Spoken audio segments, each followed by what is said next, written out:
You are, of course, well aware that during their time on television there was, and still is, no shortage of Anderson merchandise, including Officer Orin underpants. True, yes. However, I'm well aware of that. were you aware that Century 21 Merchandising, which was first set up as AP Films Merchandising to handle merchandise licensing for Supercar, also handled merchandise licensing relating to non-Anderson productions? Did you know that? No, I didn't. Well, we've sort of touched on it in previous Fab Facts, but let me tell you more about it. Now, go on. We're not really talking about licensing characters from other companies, such as the Dalek strip from TV Century 21 comic. We're actually talking about Century 21 issuing rights to other companies to merchandise non-Anderson shows. Are you with me? Yes. Good. Perhaps unsurprisingly, many of those non-Anderson shows handled by Century 21 Merchandising were the ITC action shows of the 1960s. Sure, yeah. But how did they get those rights? I don't know. Well, you're going to tell us. I am. I'm not going to leave you hanging. All right, good. Thanks to a deal negotiated by Keith Shackleton, in which he arranged for Century 21 Merchandising to become the sole licensor for ATV television shows. Licensor?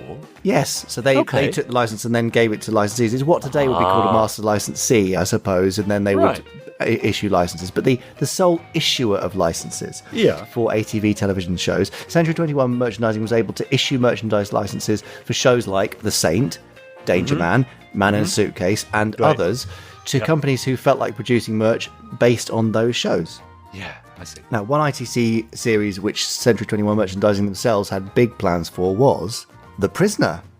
But those plans were unfortunately scuppered by the show's leading man, Patrick McGowan. I can imagine, yes. After he took one look at their proposed merchandise and said, "I'm not going to be a comic strip or a dolly." I'm not going to be a comic strip or a dolly, I'm a free man. Exactly, and he walked straight out of the meeting.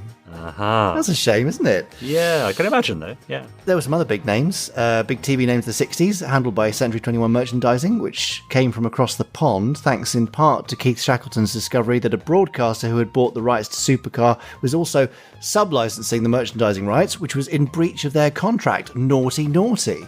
Okay, right, yeah. Now, rather than withdraw the Supercar rights from the US broadcaster, Keith, very smartly, brokered a new deal which allowed AP Films Merchandising, as it was at the time, to exploit the rights of a number of US shows. These included The Man from U.N.C.L.E.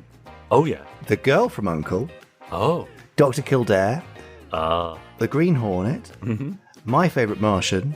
And Burke's Law, starring that lovable adventurer, Mr. Gene Barry, who we may have mentioned in a previous... Yeah. Sure, right. So, what form did this licensed merchandising take? Well, it varied wildly. Yeah. Will you stop asking questions? It varied wildly, but tended to lean more towards publishing. So, comics, books, audio stories, and music releases. For instance, in the various Anderson comics, you'll find strips based on non-Anderson shows, from Burke's Law in TV Century 21 to The Man from U.N.C.L.E. in Lady Penelope, and the Champions in Joe 90 Top Secret. Right, I see. Yeah. Gosh. And even Barry Gray cover versions of the themes from Man in a Suitcase and the Monkees in a Captain Scarlet era TV themes mini-album. Goodness me. Right, what a mishmash, eh? Yeah. Other shows and characters licensed by Century 21 included the sitcom character Mrs. Thursday. What? I'm not familiar with Mrs. Thursday. No. The singing koalas, Tinger and Tucker. Right. The singing Italian mouse, Topo Gigio. Okay. And perhaps most surprising of all, if you weren't already surprised, the all-action, big-budget visual extravaganza that was Crossroads. This has got to be the strangest Fab Fact I've ever heard. I'm not done yet.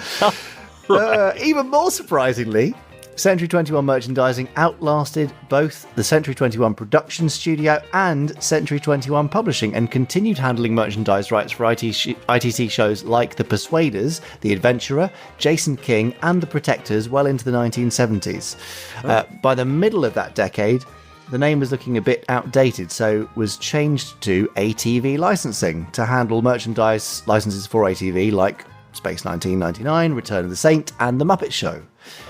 It actually continued into the early 1980s, but unfortunately the financial difficulties faced by ATV during this time soon caused the company to be dissolved entirely. But it's quite impressive, I think, to consider that a small commercial arm set up in the early 1960s solely to merchandise supercar would grow so quickly into a massive organisation that would last for 2 decades. So, Podsterons, we want to know, what Century 21 merchandising licensed merch do you have from non-Anderson shows? Oh, wow. Okay. Drop us an email, podcast@gerryanderson.com. Right. There you go. So, I mean, Keith was a bit of a genius, really, because he and Dad met in the RAF days and ended up working together. And Yeah. I've seen various bits of paperwork where Keith had he was the sole director of AP Films merchandising. Yeah. And grew it from nothing by seeing an opportunity with the supercar thing in the US, and then just growing it, and really, I would say, kind of creating a template for all merchandising that would go on through the 80s, 90s, and beyond. That kind of amazing licensing and merchandising empire. Quite an impressive bloke was Keith. Yeah. Great.